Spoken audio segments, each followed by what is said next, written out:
ordained by God to be leaders.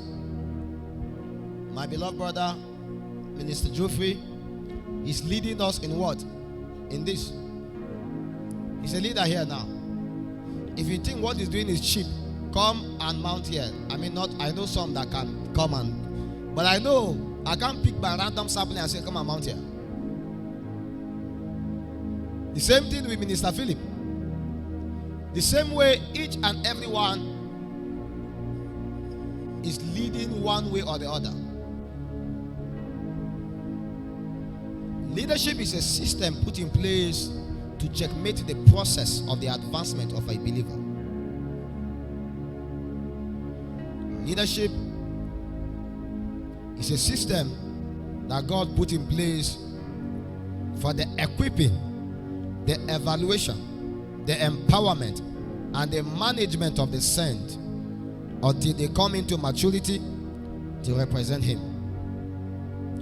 What you call the fivefold offices is actually a system of leadership. In the book of Romans, the Bible said He set some primarily to be apostles, others to be teachers, to be prophets, to be so. What we saw is that God has a system that He put in place for the equipping of the saint. Is that okay? That means God Himself works according to a system of leadership. God has a system of operation, and that system is put in place to ensure that there is efficiency and effectiveness in operation. Everything runs according to a system. This fan runs according to a system. This camera runs according to a system. This microphone runs according to a system. Everything. You are a complex system. You run according to a program. But behind this, your physical body, there is a spiritual component of yourself, inside of yourself, which is also a system that God runs. So, when God put leadership in place, is to be able to ensure that there is evaluation, there is equipping, there is empowerment, there is management.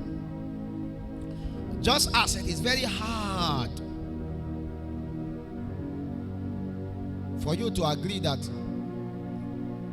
you are not a man, you are a woman.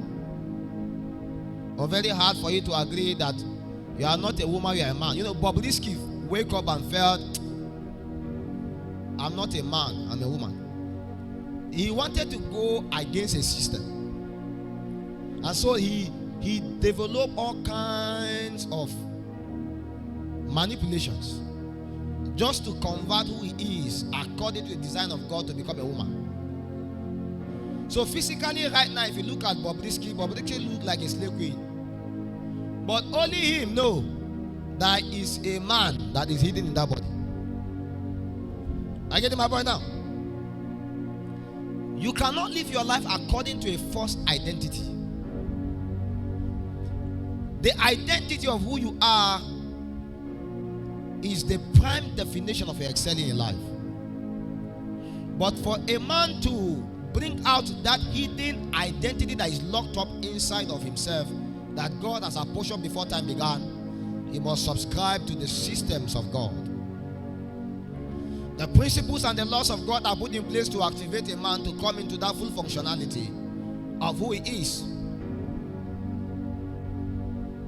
According to scripture, in the book of Ephesians chapter 4, God set apostles, prophets, teachers. He set the fivefold offices to equip the saint unto maturity. So, if you want to be equipped as a saint of God, you must subscribe to these offices that Christ has put in place. Are we okay now?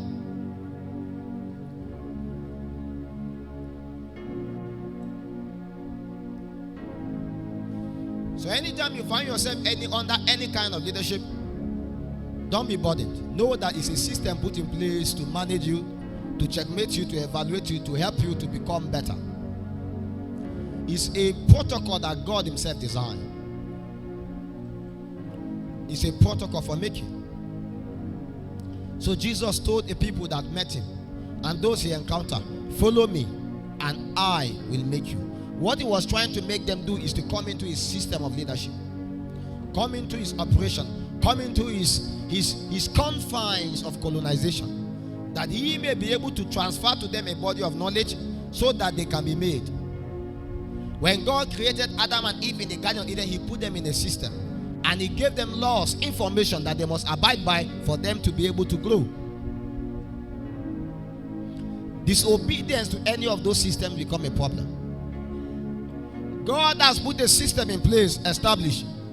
A man should marry a woman, not that a man marry a man and a woman marry a woman. Are we okay? Going against that system is diabolic, is barbaric, is demonic. The same way God has put a system in place that man be the head as he is the head. I know you don't like our face, but whether you like it or not, God has put it in such a way that a woman must bear the name of a man. Are we okay? When I say Mrs., when I add Esla, you are gone.